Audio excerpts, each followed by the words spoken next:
Do you know how tough it is to work in corporate Japan? This is a week in the life of Maru, a Japanese corporate slave who sleeps only 2 hours a day. At 11 p.m., Maru gets to leave work early and she's feeling exhilarated because she closed a big deal today. She decides to celebrate by cooking a big meal. She fries some leftover chicken pieces from yesterday and makes a cocktail. Although it looks a bit off, compared to what Maru usually eats, it is much better, so she enjoys it a lot.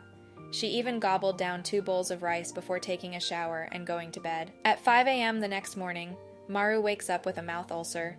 But she is used to little health problems like this, and just slaps some ointment to her mouth before heading to work. Maru used to be scared of getting told off for being late, but today she's feeling pumped because she closed a big deal yesterday. She thinks her boss won't give her a hard time about being late today. She starts grinding as soon as she gets into the office till 1 a.m. To her surprise, she was chewed out by her boss again. Not only he didn't praise her for the big deal she sealed, but criticized her for not meeting her sales target for the month. She was supposed to get off at 10 p.m., but had to work 3 extra hours. By the time she gets home at 1 a.m., she's just not feeling like cooking anymore.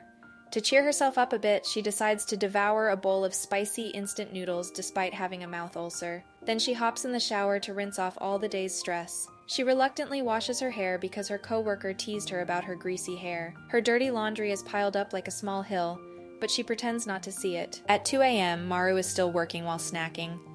After finishing her work, she takes some vitamins and goes to bed. 3 hours later, it's time for her to wake up again, and she is still a bit drowsy. It's Friday, and today there will be a weekly stand-up meeting.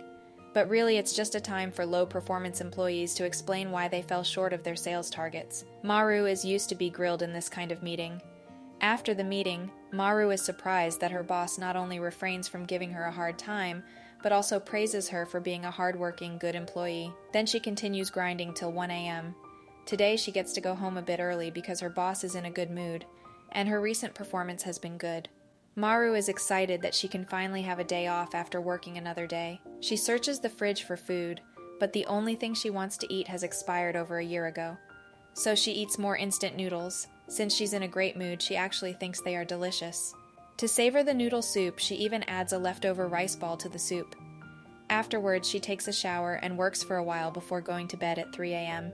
Despite this being the latest she has slept all week, she is happy that she can sleep in a little tomorrow. The next day, Maru rarely sleeps in until after 8 a.m. On her way to work, she is pumped up for her day off tomorrow. She feels as though the noise on the subway is like music. After 3 months, Maru is finally leaving work at 6 p.m. today. That feels awesome. She buys some groceries and goes home to change into comfortable clothes. She starts cooking dinner and breaks into a happy dance. At 8 p.m., she savors a juicy steak and a cold beer while watching mukbang videos. After dinner, she keeps belting out tunes while faking it on the keys. She is happier than ever. Then she hops in the shower and goes to sleep, excited to make the most of her day off. This is the life of a Japanese corporate slave for a week.